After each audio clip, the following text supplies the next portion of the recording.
On a warm, bright afternoon, when sunlight spilled across the streets like liquid gold, a small bakery on Riverside Avenue filled with the scent of fresh bread, sweet pastries, and warm memories waiting to be made. But amid all that warmth, a quiet storm of desperation stood at the door. A thin, exhausted woman named Marissa stepped inside with dirt smudged on her clothes and worry carved into every line on her face. At her side stood her little daughter, Flora, whose wide eyes, though tired, still carried a faint glimmer of hope. The mother's shoulders trembled as she gathered the courage to speak because she had not eaten since yesterday, and Flora's last meal had been a shared apple, pitifully divided between them. She didn't come to buy anything. She had only come to beg for something others threw away without a second thought. If you believe kindness still matters in this world, if you believe second chances can save someone's life, please take a moment to like, comment, share, and subscribe to Kindness Corner. Your support helps us spread stories that heal. Inside the bakery, everything felt painfully luxurious to Marissa. Rows of fresh loaves stacked neatly, pastries glazed like jewels, cakes decorated as if for royalty. She lowered her gaze to avoid the stares she feared would burn holes into her dignity. Flora clung to her sleeve, her small fingers trembling. The mother approached the counter with hesitant steps, the floor almost feeling too polished for dusty shoes like hers. The employees looked up, their polite smiles fading slightly, unsure of what to expect. Marissa's voice shook as she asked them if they had any expired cake, something thrown out at the end of the day. Something, anything that she could give her daughter who hadn't had a treat in months. But what she didn't know was that someone else stood in the bakery watching closely. A tall, well-dressed man named Roland Vance, one of the city's wealthiest entrepreneurs, was there quietly, dressed in a simple gray suit instead of his usual boardroom attire. He had stepped into the bakery to escape the noise of the world outside and to enjoy one of the peaceful routines he rarely admitted he needed. He had come for a slice of blueberry pie, but life had served him something far more important. As Marissa spoke those heartbreaking words, Roland felt something shift inside him. People often believed wealth turned hearts cold. But in his case, loss had already done that years ago. He had buried his wife and daughter after a tragic accident and locked his heart behind walls money couldn't fix. Yet here, in the soft daylight of a quiet bakery, a weary mother's trembling voice cracked open a corner of that broken heart. Marissa stood frozen as the workers awkwardly exchanged glances. They wanted to help, but their boss had strict rules against giving away food before closing. Her cheeks burned with shame as the silence thickened. She thought about turning back, escaping the embarrassment, pretending she hadn't asked. But hunger had a way of welding a person to hope.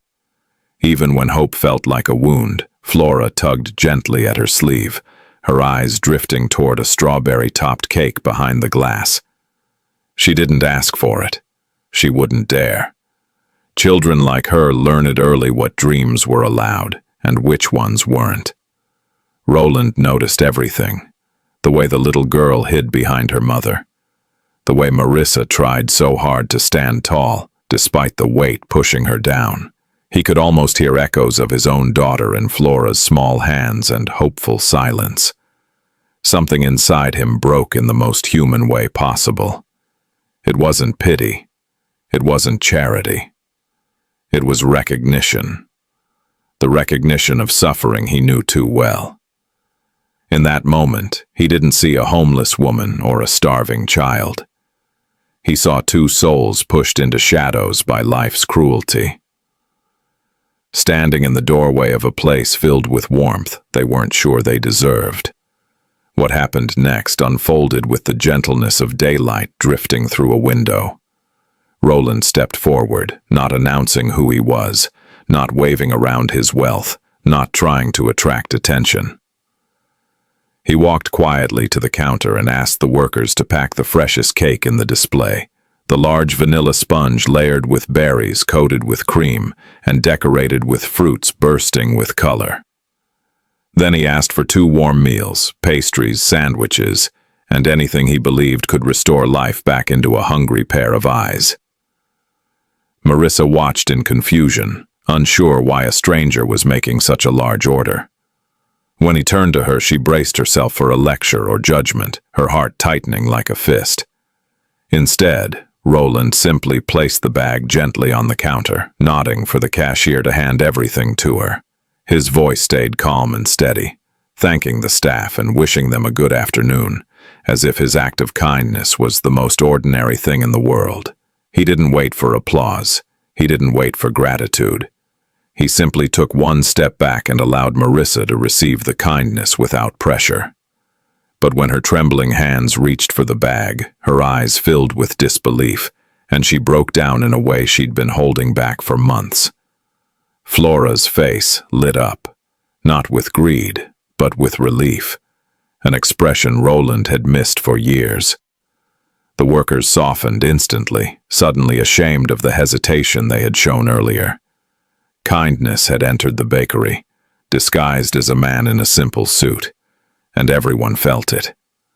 Roland walked toward the door, intending to leave quietly, but Marissa called out to him.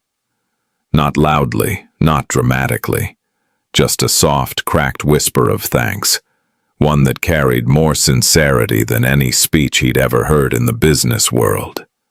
Roland turned, and for the first time in years he smiled with the kind of warmth that touched memories instead of breaking them. He told her to take care. No names, no instructions, no conditions, just humanity. As Roland stepped into the daylight outside, the sun seemed kinder, the wind gentler. He realized that the world still had room for healing, that helping someone else had stirred something alive inside him he thought was long gone. Marissa and Flora sat on a small bench outside the bakery, sharing cake with the joy of people who hadn't felt seen in too long. Their smiles, though quiet and tired, looked like the sunrise of a better day. And Roland understood that sometimes it wasn't grand gestures or millions of dollars that changed a life. It was one moment of compassion delivered at exactly the right time. If this story touched your heart, please make sure to like, comment, and share this video and subscribe to Kindness Corner so we can continue spreading these powerful true-to-life stories. Before we end, tell us in the comments, do you believe small acts of kindness can change someone's entire life? And with that, the story closes on a warm afternoon where a simple question about an expired cake led to hope, healing, and a reminder that humanity still shines, especially in places where no one expects it.